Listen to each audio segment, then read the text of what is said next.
Hello, and welcome to Mystic Artistry Podcast. I'm Susan, and this is a space for reflection where we explore creativity, nature, intuition, and the quiet language that lives beneath words.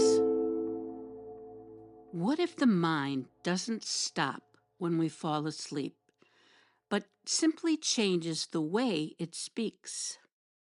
There is a part of us that never really stops, even when we sleep. When the body is still, when the mind is no longer organizing or explaining, something else continues quietly beneath the surface, working in ways we don't fully see. And what I find fascinating is that science has started to confirm all of this. During sleep, especially in certain stages like REM, the brain becomes highly active. But instead of focusing outward, it turns inward. Studies show that during sleep, the subconscious doesn't shut down, it becomes highly active. It begins sorting through memories, processing emotions, making connections between things we didn't even realize were connected. It reorganizes, it processes emotional experiences, files away memories, and even makes new connections we couldn't see while awake. The parts of the brain responsible for imagery and emotion light up, while the part responsible for logic softens, which might explain why dreams feel so vivid and yet so difficult to explain. It's almost as if the language changes. There's a kind of intelligence at work, one that doesn't rely on language or logic in the way we are used to. Instead of words, we're given images, symbols, and fragments that don't always make sense at first glance. Sometimes those images stay with us. I've experienced this in ways I didn't understand at the time, but I've never forgotten. When I was a child, I had a recurring dream. I was in a tower, lying in bed. There was a window and something that I imagined to be a strange little man or someone was trying to climb in, one foot in and one foot out. And every time I would wake up before it fully entered. I don't know what it meant. I only know how it felt: unsettling, unfinished, like something was trying to reach me and I wasn't ready. And maybe that's part of what dreams do. They don't always explain themselves, they present something and leave us with the feeling to carry forward.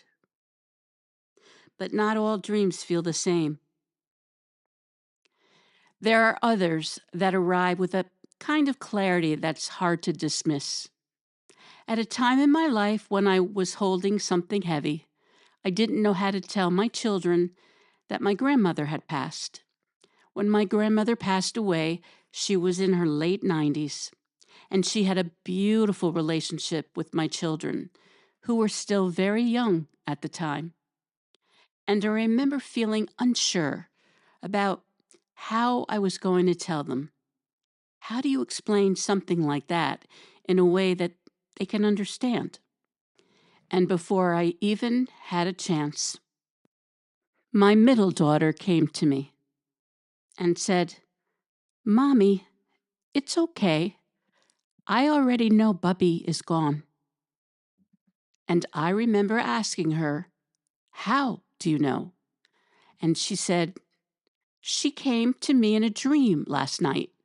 She got off a yellow school bus and came over to me and leaned down and whispered that she loved me, but she had to leave and that she was okay. And I remember just sitting with that, amazed and yet not entirely surprised, because this particular daughter has always been very intuitive. And there was something in the way she said it, so calm, so certain, that it didn't feel imagined. It felt received. And I think about moments like that, not to explain them, but simply to acknowledge that something is happening there, something that doesn't follow our usual rules of understanding, because it feels real. And maybe that is another kind of language, one that continues even when we're not consciously aware, always continuing beneath sleep. Yes, the brain is processing, and yes, it's organizing and restoring, but sometimes it feels like it's also revealing. Not just making sense of what we already know, but bringing something forward in a language we don't fully understand.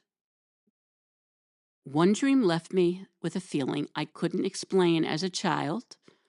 Another delivered something I didn't yet have the strength to say out loud. And both came from that same quiet place beneath sleep. So maybe dreams aren't just one thing. Maybe they exist on a spectrum. From the mind trying to make sense of our world, or to something deeper, something that reaches us when we're finally still enough to receive it. And whether we remember them or not, something in us is always moving, always listening, always finding a way to understand, even in sleep. As always, I am listening,